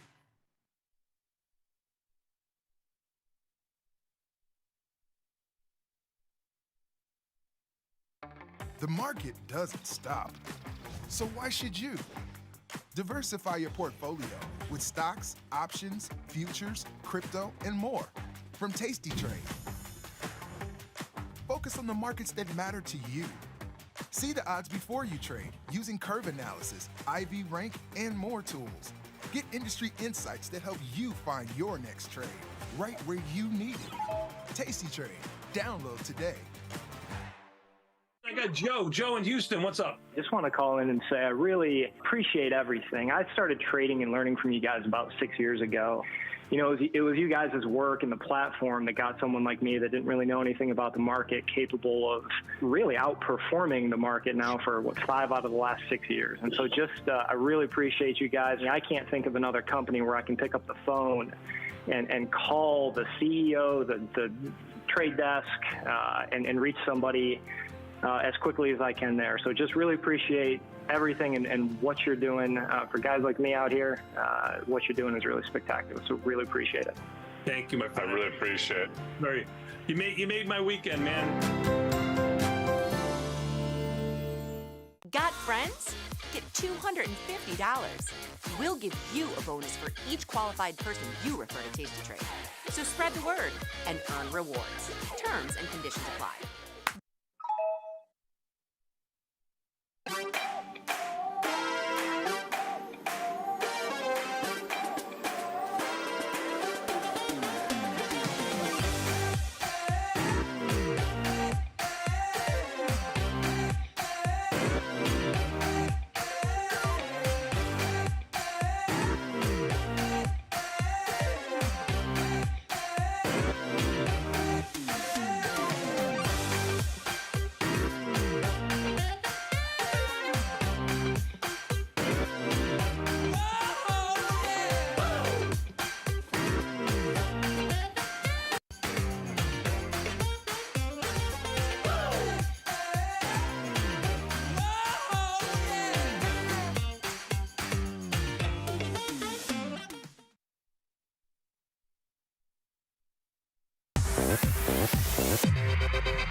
What is going on, everybody, and welcome back to Risk and Reward. Today's Thursday. It was a really slow kind of day, but we'll circle back around to risks of the week that we put on this last Tuesday and get into some of the more buzzy headlines that we're going to get into here in a moment. But I hope everybody's doing well.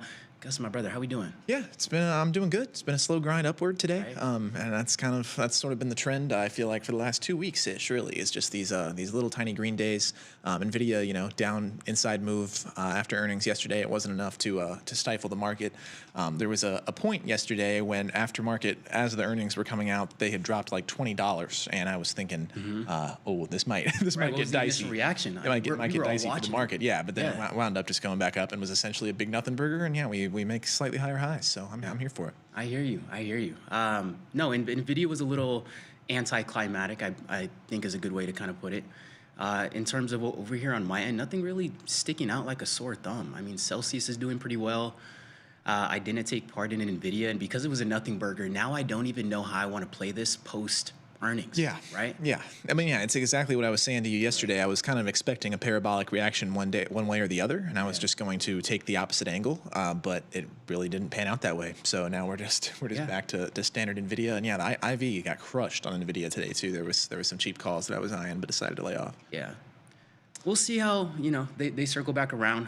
Today, we're going to get into some of the buzzy headlines. I know some of you guys in the Swiftos, today TP was on with Tom and Tony, and he had called the Swifties Swiftos. He was like, what do you call them, Swiftos? And it was one of those, like, kind of boomer moments where it was like he wasn't trying to be funny. It was hilarious, But anyways, the Swiftos.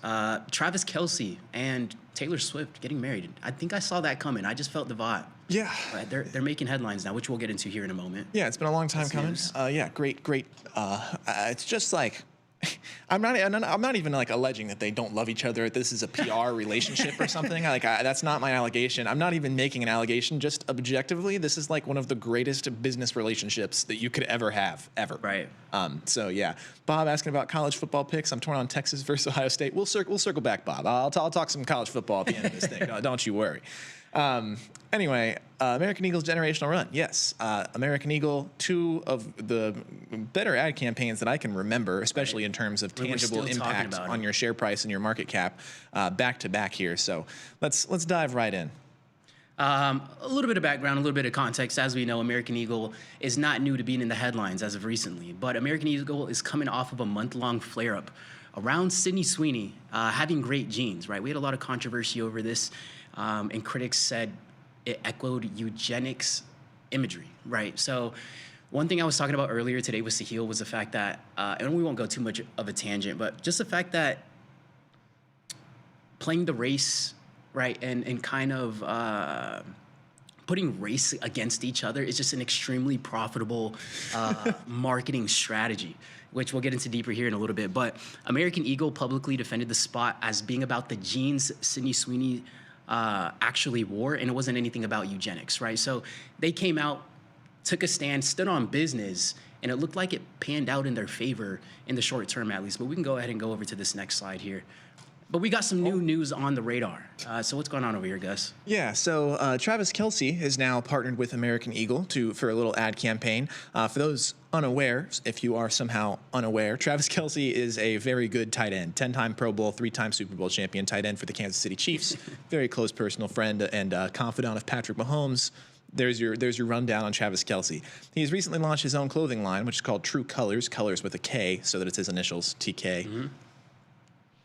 We could have done better, I think. I'm not in love with the colors. It Circle just back around. Yeah, it gives me like 5th grade vibes, like but I guess it's kind of his whole thing is he's just like a high school dude sort of. So yeah, I mean he's kind of the dude that is known that has swag. Yeah. Right. And not to bring culture too much into it, but it's kind of funny, right? When we look at kind of his previous partners, the kind of culture he surrounds himself, it kind of makes sense how he kind of picked up this kind of swag, kind of feel, kind of aura that he has. Well, and he has, and there is well documented stuff that he strongly personality mirrors whoever he's in a relationship with, and it goes down to his physical appearance. Yes. That's interesting. Yeah, if you Google Travis Kelce girlfriend personality mirroring or something like that, you'll find nice like collaboration screenshots of him with his various girlfriends and how he has changed his look to kind of try to be more appealing. Yeah. Yes. Taylor Swift's fiance, if anybody was wondering. Yes. Taylor Swift's fiance, Travis Kelce. Yeah. Also, sidebar: is this the first time that we're going to have a NFL wife that needs a prenup to protect her assets from the NFL husband? 100. The only other example I can think of is Simone Biles. I don't know if they're married, but Simone Biles is dating. I forget his name. And you know what's funny? If they were watching this right now, it goes to the. I think it's something Simpson. He's a cornerback, just like a serviceable mid-tier cornerback. Nothing out of this world. But yeah, she probably needed a prenup. I don't think it would be the first time. I would think that most of those topics we probably don't even hear about. I think I'm even surprised when I hear these high-profile individuals are dating each other. I'm surprised when I hear those things. So I wouldn't doubt that there's a lot more high-profile individuals with a lot of assets under their belt doing those type of things and having those kind of conversations. Indeed. Tom Brady had a prenup. Yes, he did. And it worked out swimmingly for Tom Brady. Anyway, yeah. So we have the AEXTK, American Eagle and Travis Kelce ad campaign, which launched on August 27th. And there's other notable athletes involved in this. I've named the 3 most notable among them here: Penn State QB Drew Aller, Ohio State wide receiver Jeremiah Smith, who's going to win the Heisman this year, by the way, and Olympic gold medalist Suni Lee were all parts of this campaign. So this campaign had the most excellent timing it could possibly have because of the big news that also went down yesterday on August 27th. Just hours before this ad campaign came out, Travis Kelce and Taylor Swift announced their engagement on Instagram. What they got? What do you mean? For the engagement on now we're going to get into the next slide, but on August 27th, just hours before the release of American Eagle's ad campaign, Travis Kelce and Taylor Swift announced their engagement. It's so funny that we first look at the stock. What's the stock doing? American Eagle. It's like, what did this have to do with these high-profile individuals? And kind of back to the conversation how we had with like Elon Musk. Who was it? Another individual where no matter what they tweeted or depending on what they're doing in their daily life, could affect that stock. So it's kind of funny. After they get engaged, some people are like, or the shareholders are like, yo, what is my portfolio up to right now? Travis Kelce and Taylor Swift just got married. But Kelce and Swift have been dating since July 2023. It's been a couple years now, and she's made some numerous appearances on Kelce's new Highlight podcast. This could not have possibly happened at a better time for American Eagle, who likely were not informed about the proposal. But like we were touching on earlier, and Gus mentioned, like, yo, if they had some of this footage that they were doing these marketing campaigns with Taylor Swift's fiance, this might be a great idea to launch a campaign with Travis Kelce. So what are your thoughts on that? Yeah, it's just like the greatest jackpot you could possibly hit, because obviously for them to have this campaign prepped and ready to roll out the same day, they didn't shoot it that day. They've been sitting on this ad campaign. And so whether August 27th was actually the planned release date or not, this is like the biggest slam dunk thing you could ever see is like, holy crap, they got engaged. We got to move on this now. You're the CMO. What are you thinking? Yeah. Oh, yeah. Well, and I think that there's no way that American Eagle knew about this. I don't think that this couple, this high profile, maybe the most high profile couple on the planet right now, would have risked the information leaking out that there was going to be a proposal or an engagement or whatever else. So yeah, I think that they just decided they wanted to collab with Travis Kelce, very good brand recognition, and then suddenly you this falls into your lap. It's the greatest thing in history. I mean, I feel like that's just whoever's leading that marketing push is just doing such a good job, because it's one of those things that just landed in your lap, and it's like, okay, what do we do with this? How do we capitalize on it? Same thing with Cracker Barrel, like we were talking to. If you guys aren't informed, Cracker Barrel went back to their old logo, which I think was just another marketing strategy. They recognized they had the attention. They're like, okay, how do we play our cards right now? All right, let's do this. Let's go back. Like maybe that's going to stir the pot even more, maybe satisfy our core base more than they've been the last couple weeks with the transformation of the logo and the branding. So now that I look at American Eagle, you know, it just kind of seems like, you know, when you have the attention, these CMOs are just thinking like, how can we play our cards right to just capitalize most to the fullest extent. Well, yeah, and Travis Kelce now just becomes such a perfect like middleman for these companies because very few people, American Eagle among them, can afford Taylor Swift, I would imagine, for your ad campaign. Oh, right. But you can get access to Travis Kelce for a much lower barrier to entry, and then still take all the Taylor Swift appeal. Now that I think about it, maybe they see them as a package deal now. Yeah, maybe Kelce's prices go up now. That's certainly possible. But I mean, yeah, like Travis Kelce, I saw his jersey sales spiked like 13x yesterday when this happened. And so, yeah, with that, you get that kind of recognition. That's just all the Swifties streaming in to buy the jerseys, 100%. That's a whole other demographic. Yeah, exactly. Like, but they are backing him up fully. He's with their girl now, and so that's really that's really important, and that has a lot of value to companies. When people see Travis Kelce, they think Taylor Swift. It's a package deal now. Yeah, I mean, good Lord. Absolutely. So, good Lord. Anyway, American Eagle's share price responded in tune with this. So yeah, you can see the full timeline here. Initially, we have the bump from the Sydney Sweeney Has Great Genes campaign, a little bit of a rundown as controversy began, but then the company just doubled down on it and it worked. We get the big gap up. And then, yeah, you can see here, moved up another close to, what was it, like 5-6% yesterday? Yeah. It's on the screen right in front of me. How about that? 5 to 9% on the headlines yesterday. And yeah, I can't name another time when a company with just an ad campaign is able to have this kind of increase on their share price before the numbers or the results or the increased sales from the campaign ever even break. We've seen American Eagle move from $10 to now over $13 just on 2 very well-placed ads. Right. So yeah, it's phenomenal. Yeah, one of the greatest advertising runs I've ever seen. I mean, it really is. I mean, American Eagle, just seeing their name in the headlines again, I'm like, Travis Kelce, now Sydney Sweeney, what is their marketing budget? Yeah. They're spending, that's what it kind of felt like for a little bit. It's like, yo, they got Sydney Sweeney, Travis Kelce. I'm curious what Sydney Sweeney is charging for a commercial, because I mean, it's got to be more now after American Eagle. I would imagine it's more now, but yeah, I mean, Dr. Squatch, I think, was able to afford her before American Eagle, and so that can't be that. I know they don't got bread to throw around like that. So did Dr. Squatch blow up more, or was it American Eagle's ad? They both performed extremely well. Yeah, I know she was more in the headlines with the soap water, was more of shock value there.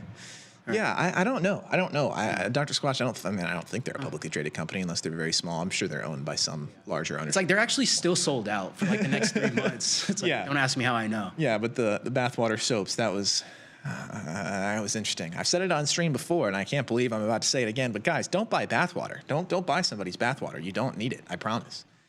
But anyway, we can jump into the platform here. We'll check out some of these positions. Check out what we're going to be looking at. Heading into Friday, we had a 4-day trading week. It's going to be a longer weekend this weekend. We got Labor Day coming up on Monday, so be mindful of that. But we got a few positions on. We got Apple. We had sold a put spread on Apple, got some long delta. We got Celsius. This one's panning out pretty well. I think this one was one of the risks of the week that we had put on. We put a skewed strangle to the downside on Celsius. We'll look to see how we want to manage that one tomorrow because it's at 22 days till expiration. Maybe we take it off at 50% pop. Gap, this one's coming back in my favor a little bit more now. This one was another risk of the week, if I'm not mistaken. It was just a put that we had bought 50 days out, and because there's so much time on it, I could imagine that was definitely a risk of the week, and because it's a naked option by itself. Microsoft, this one's a little bit more boring. This was one of those earnings plays. I absolutely got an out of the jail free card. Like, it was one of those where it was literally max loss after like the first day or two, but it also gave me the confidence because I was like, okay, max loss in the first 1 or 2 days. I got 60-something days for this thing to roll back into my favor, so let's run it. But Microsoft is coming back pretty well right now. Going to manage that one by tomorrow. Maybe we can roll for a credit. If not, I'm just going to close it. We got RKT. This was another one of the risks of the week. Not much to say there. Actually, a really boring stock. I don't mind just getting out of this at any moment now at any moment now. And then we had SPY. This one's just expressing my overall bias on the market. Sold an out-of-the-money call spread. We'll look to manage that one tomorrow. 22 days left till expiration. But other than that, nothing else out of the ordinary going on my end. Anything else catch your eye out of the?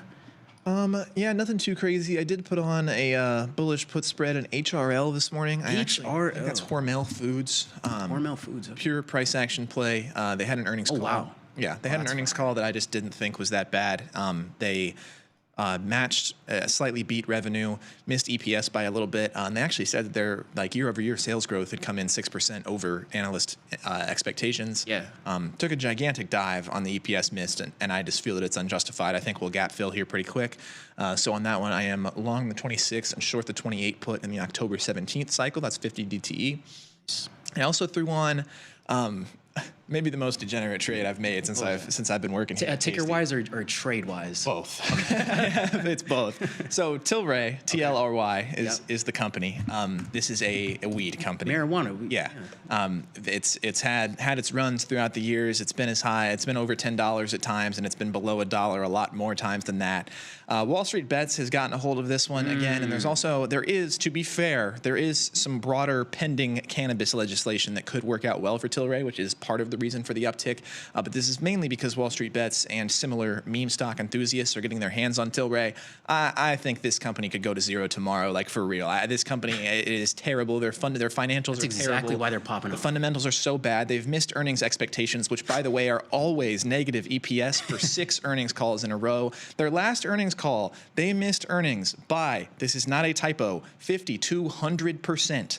And that was on a negative EPS estimate. I don't remember the exact numbers. It was something like they were expecting a 2.5-cent loss per share, and they reported a loss per share of over $1. Craziness, this company. So I went poking around today, and I noticed that on the December 19th cycle for this year, 113 DTE, the 50-cent strike price puts were $3 notional apiece, 3 cents on the contract. So I bought 25 of those. Give me 14 of those. And my line of logic is that these things, if this just goes back down to $1, I will 5 to 8x on all of these, and there's no barrier to entry at all. It's $75 post up for 25 contracts, and I don't know if I've ever seen another company where I can get a put at the strike price that they were at a month prior with 120 days to expiration for $3. No, Yo, that's crazy. Yo. I think TLRY is going to be a fun one to look at tomorrow. Yeah, so we'll see. I hope this thing comes crashing back down. Yeah. Even if it doesn't, this isn't one that I'm planning to hold until expiration or anything, but the risk is just so disproportionate to the upside. So that's where I'm at. No, I love it. I mean, I'm just looking at Tilray right off of the bat. And, you could even set up why am I blanking on it? A zero extrinsic back ratio. So it's we could get, I'm looking here, if we wanted to get short tomorrow, because Tilray's an interesting one, just popping off for no reason. It's going to cost about $230 worth of buying power to get short, or to get long right now. I've set up on the long side, but to be able to obtain about 104 deltas for only $230 worth of buying power. So if Tilray drops $2, right, you'll make... Can't drop $2. What are we at, $1.75 right now? $1.40, $1.47. See, look, we can potentially get 104 deltas of Tilray for $230. The stock price right now is $1. What? I see why Tom does this, bro. That glare is smacking right there. I see why he leans in there. $1.50. So what? Buying one share, $1.50, $1.50, 100. That's over $1,000 if you want 100 shares already. I was what, $1,500? $1,500. Something like that. So, anyways, if we want to get involved in Tilray, I'll let you know. But if I do, I might use some zebras too. But I like how you pointed out how cheap it is relative to risk is. Interesting one relative to the premium. And I mean, fundamentally, this is a 25-cent stock. Yeah. So statistically speaking, most stocks under $10 go. No, yeah. I don't want to say it. Yeah. They go bye-bye. Well, yeah, and I'm not even talking about I only acknowledge, if this goes to $1, I will 5 to 8x. I'm not even acknowledging the tail where if this goes back to 33 cents, I 20x on these calls. So that's also absolutely in the equation. With 120 DTE, I mean, show me any other company right now where I can get something, even if it is 67% below the current share price, where I can go 120 DTE out and get that thing for basically free. It's insane. Happening. It's insane. Who's buying that? Who's buying these from you? I don't know. Yeah, I don't know who's on the other side of this trade. Whoever you are, I hope you lose, man.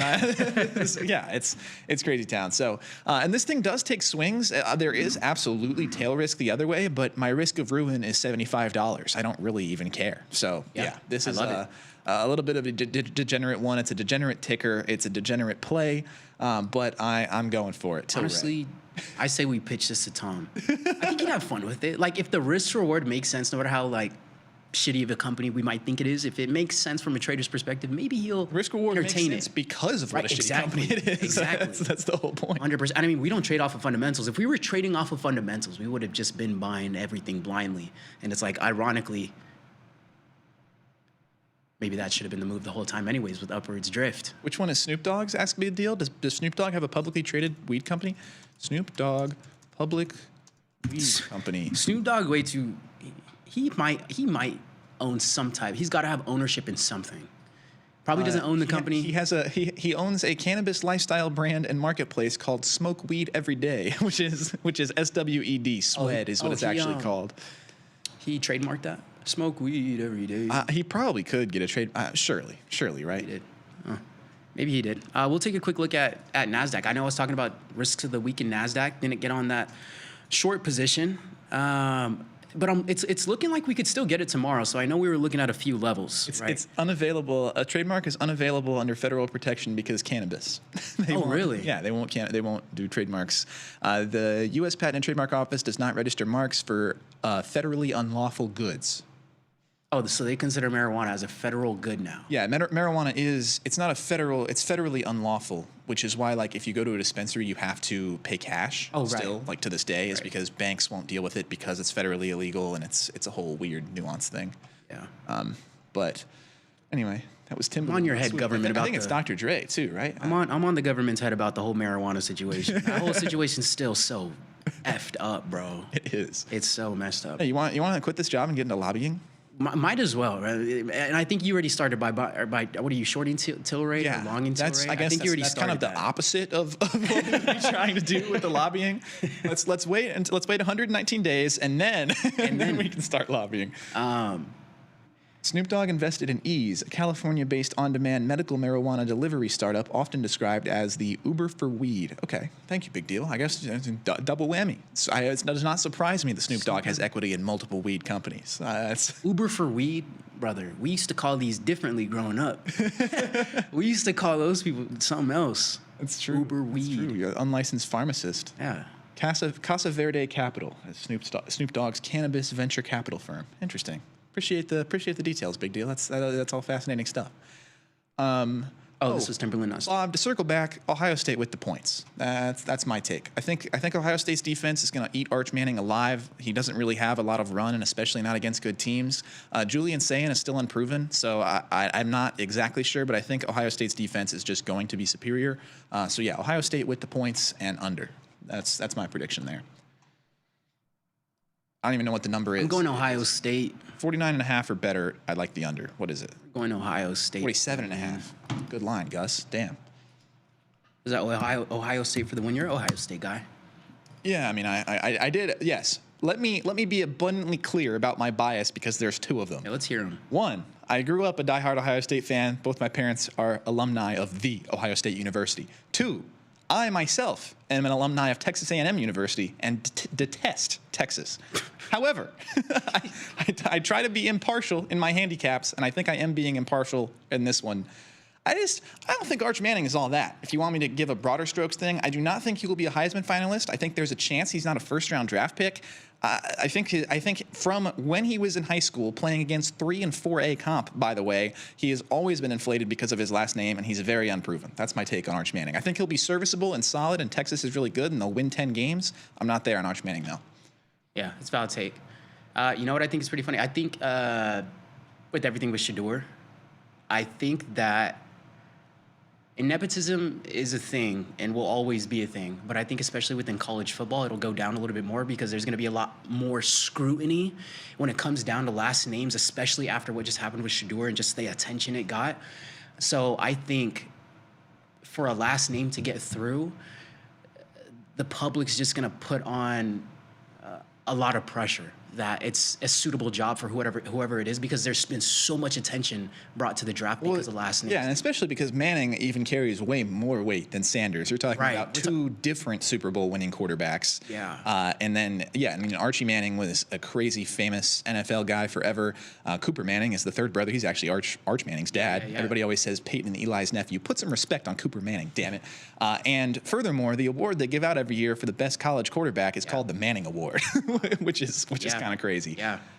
However, I do think that the nepotism aspect it was a little more pronounced in the case of Shedeur because his dad was the coach. Yeah. That 100%. That adds another level to that. Yeah. I just think it's a we'll get into another time, but I still think it's a crazy situation. Just because when I look at that, and then I look at Arch Manning, Shedeur is not a 5th round draft pick. He's not a 1st round draft pick, but he's not a 5th either. So, in my opinion, when I see the conversations with last names, I'm just like, is this going to be a thing every year now, or like how are these situations going to go down when it comes down to the last name and nepotism? Well, I think that the problem that a lot of teams ran into with Shedeur, there's this whole theory that like, they were blackballing him and all this. Yeah. I think that what teams were worried about is exactly what's happening right now, where he might not be NFL ready, and if you bench him, suddenly you are public enemy number 1. Yeah. And that's the issue. But is that his fault? I don't know that that's... Or is he just likable? I don't know that that's his fault. I just think that... No, I mean, it's definitely not his fault. Yeah. However, I can understand how, being an NFL GM, you might want to avoid the bad press in the very likely event that this young, raw talent is not ready to start this year. Yeah. So that's sort of my take, and I think that we're seeing that pan out now. The Browns have officially named him the 3rd string, and everybody just is on the Browns. But it's like, damn, that's not his fault. That's the reaction. You know? Well, yeah, I agree, but I just don't think it's invalid to want to avoid that backlash. Yeah, I don't either. Especially with the other serviceable quarterback prospects available to you. 100%. I think it's also tough to ignore that it is the reality that some do have a level of distaste for that last name. Sure. Still acknowledging the fact that, media ready, X ready, what comes along with it. Is it fair to him or not? It's like understanding those two realities at the same time. It's like there are GMs that do have a distaste for the last name, but at the same time, it's like it does come with X, Y, and Z as to what you just pointed out is happening right now before the season even started. Yeah. So we'll circle back around to that topic. I think Absolutely. It's a good one. Yeah, we're over time, but it's a good one. Yeah, we'll pick this back up. College football kicking off this weekend. Kicking off right now, actually. I think Boise State's playing right now. I'm excited. I'm thrilled myself. Who are they playing? Boise State, they're playing South Florida. South Florida, USF? Yeah, USF. That was right in my backyard. Yeah, I'm rocking a South Florida +6. And, I think Dion was originally going to go to South USF. Who? Dion. Oh, yeah? Whatever it was just going to be great marketing, like great PR, great marketing, whatever it is. But we are running out of time. Anything else to add before we wrap? No, don't have anything else to add. I'm excited to watch some football tonight and this weekend. Watch some football this weekend. You heard it here first. Gus said Ohio State. So we're locking in Ohio State. Put it on the record. Put it on the record. We're going to wrap it up for today. Thanks for taking the time to hang out with us. Bob Sala, Big Deal, Grumpy Mike, everybody else, Deal Generator. Be sure to stay tuned for more segments coming on next week. We'll be back. We'll catch you guys next time. Peace.